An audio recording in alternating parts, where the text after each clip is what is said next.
நம்ம super star ரஜினிகாந்தும் கமல்ஹாசனும் இணைஞ்சு ஒரு புது படத்தில் நடிக்க போறாங்க அப்படின்ற நியூஸ் தான் சோஷியல் மீடியா ஃபுல்லாவே கொஞ்ச நாளா ட்ரெண்டிங்ல இருந்துச்சு. ஸோ அதுக்கப்புறமா இந்த படத்தை நம்ம லோகேஷ் தான் டைரக்ட் பண்றாரு அப்படின்னு சொல்லிட்டு இருந்தாங்க. ஆனா ரஜினி அவர்கள் என்ன சொல்லிட்டாருன்னா, கமல் கூட சேர்ந்து நடிக்கக்கூடிய படத்துக்காக நானே ரொம்ப ஆர்வமா இருக்கேன். ஆனா இந்த படத்தோட டைரக்டரும் கதையும் மட்டும் இன்னும் முடிவாகல அப்படின்னு சொல்லியிருந்தாரு. ஸோ அதுல இருந்தே இப்போ லோகேஷ் வந்து இந்த படத்தை டைரக்ட் பண்ணல அப்படின்ற விஷயம் கன்ஃபார்ம் ஆயிடுச்சு. ஸோ இப்போ அடுத்ததா பாத்தீங்கன்னா, ஒரு அவார்ட் ஃபங்க்ஷன்ல வந்து ரஜினியோட பொண்ணான சௌந்தர்யா ரஜினிகாந்த் இந்த படத்தை பத்தி ஒரு அப்டேட் கொடுத்திருக்காங்க. அதாவது தமிழ் சினிமாவோட 2 பெரிய ஜாம்பவான்களான ரஜினிகாந்தும் கமல்ஹாசனும் ரொம்ப சீக்கிரமாவே ஒரு படத்துல இணைய போறாங்க. ஆனா அந்த மெகா படத்தை யாரு டைரக்ட் பண்றாங்க அப்படின்றது தெரியல. சோ அதுக்கான ப்ராசஸ் எல்லாமே போயிட்டு இருக்கு. கரெக்டான டைம்ல இது பத்தின அப்டேட் வரும் அப்படின்னு சொல்லியிருந்தாங்க.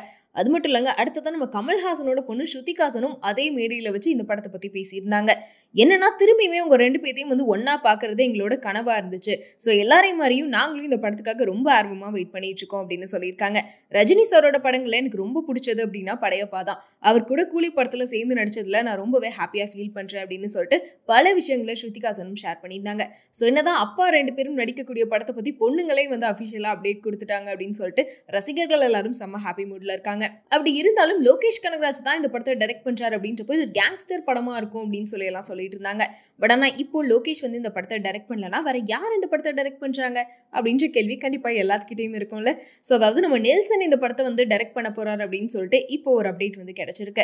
என்னன்னா, நம்ம லோகேஷ் வந்து ரஜினி கிட்டே இந்த படத்தோட கதையை வந்து சொல்லியிருக்காராம். பட் ஆனா இதுல வயலன்ஸ் ரொம்ப அதிகமா இருக்கு அப்படின்னு சொல்லிட்டு வேண்டாம் அப்படின்னு சொல்லிட்டாராம். ஆனா ஜெயிலர் 2 ஷூட்டிங்ல வச்சு நெல்சன் அவர்கள் வந்து நம்ம ரஜினி அவர்கள் கிட்ட வந்து ஒரு கதை சொல்லியிருக்காரு. ஸோ அந்த கதை வந்து ரஜினிக்கு ரொம்பவே பிடிச்சிருச்சான். அதனால திரும்பியுமே வந்து நெல்சன் கூட இணைய போறதாவும், நெல்சன் அவர்கள் தான் வந்து நம்ம ரஜினி அவர்களையும் கமல் அவர்களையும் வச்சு படம் பண்ண போறாரு அப்படின்ற மாதிரியும் வந்து சொல்லிட்டு இருக்காங்க.